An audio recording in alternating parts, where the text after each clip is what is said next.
Hello guys, and welcome to another Epic 7 video. The devs just announced the next upcoming balance patch notes, and I'm going to give you my first impression regarding the heroes that are getting buffed.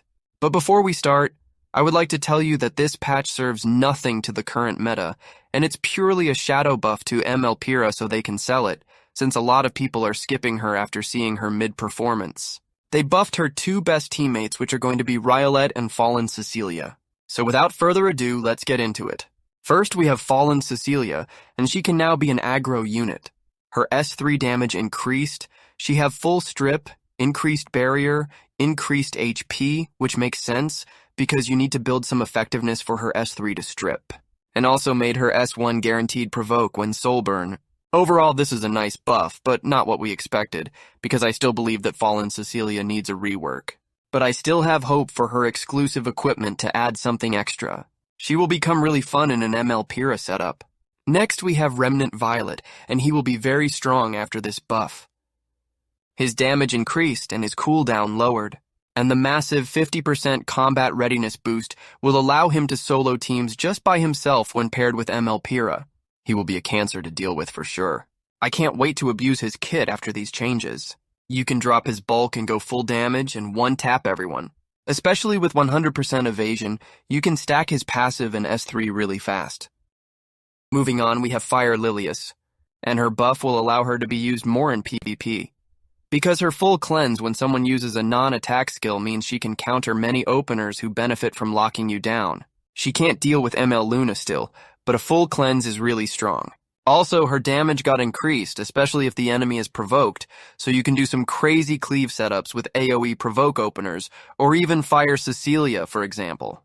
But what makes Lilius insanely strong in PvP now is her exclusive equipment that now gives 2-turn immunity after she triggers her S2, which means she fully cleanses herself and gets immunity, which is super strong and will require the enemy to use 2 strippers to lock her down. I think Lilius will be back to meta even stronger now. Next we have Diene, and she can now give penetration resistance, which is considered one of the strongest buffs especially in PvP, where everyone is trying to cleave you or 2-turn you with ML Senya setups, for example. She got her attack buff and cleanse switched between her S2 and S3, which I actually like, because it always felt weird using them in PvP with that order. Diene can now do wonders in PvE as well, especially in Abyss and Raids.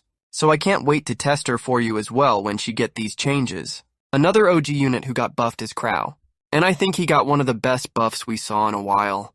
He can now protect allies and share their damage without the need of using Aureus Artifact, which unlocks so many more options for him in both PvP and PvE. Also, his S3 now can be an AoE when soul burn, which is crazy, because you can control the battle as you like and play him as you wish. Imagine using him in his ML version in one bruiser setup with ML Senya, for example. I can already see him back to meta for sure. He also absorbs some damage as health, so he can solo sustain as well. Next, we have Ludwig.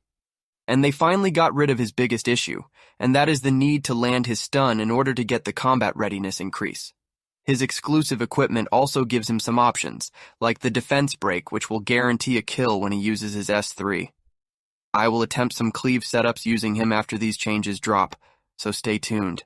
Last, we have our main character, Ras. His buffs are nice for PvE, but I wish they made his defense break on S2 a 100% chance, and not 60%.